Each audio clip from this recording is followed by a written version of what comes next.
John's world shattered the day his brother David vanished. No trace, no explanation. Just an empty space where David once stood. Weeks bled into months. Hope dwindled. Then came the government agents. They spoke of a secret project, a time machine. They needed John. His DNA held the key. John's heart pounded. Could this be the answer? Could he find David? The agents were tight-lipped. The project was highly classified. But they saw the desperation in John's eyes.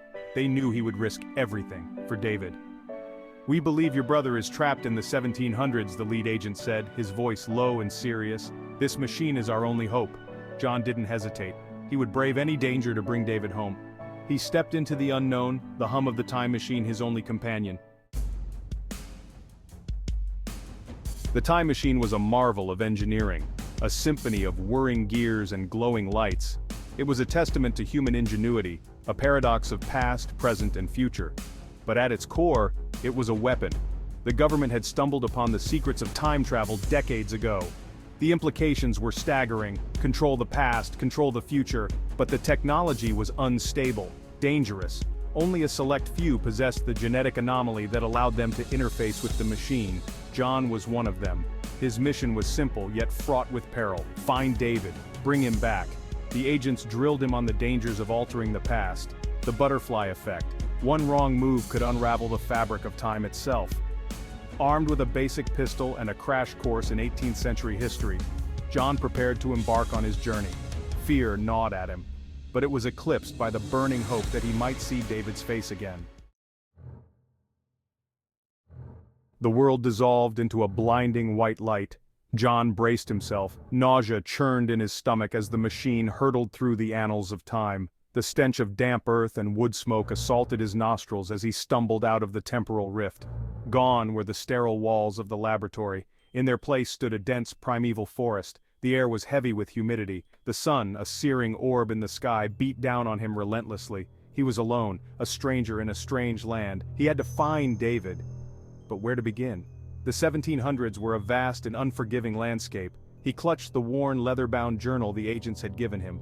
It contained David's research, clues to his whereabouts. He flipped through the brittle pages, scanning for anything that could lead him to his brother.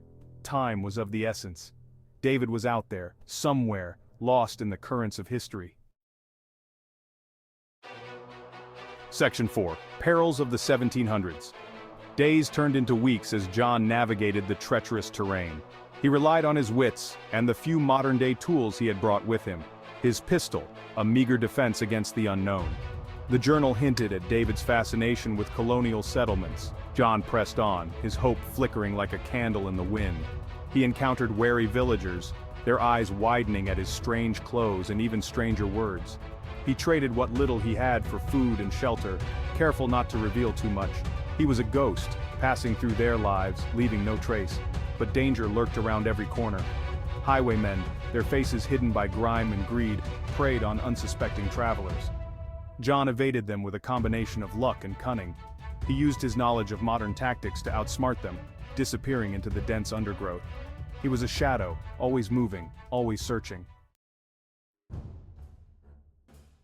The breakthrough came in a bustling colonial town. John stumbled upon a hidden message, etched into the base of a statue. It was David's handwriting. Excitement surged through him. He was close.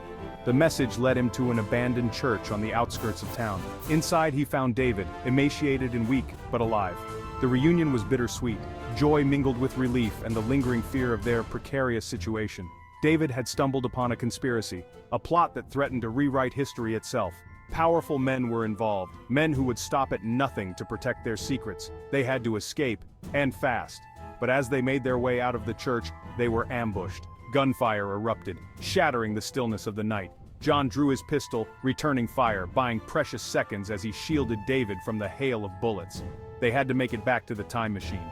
Barely arriving, they jumped into the pod and entered coordinates, and in a blinding flash of light, the attackers were in awe as the brothers disappeared into thin air, safely back in current time and a happy ending.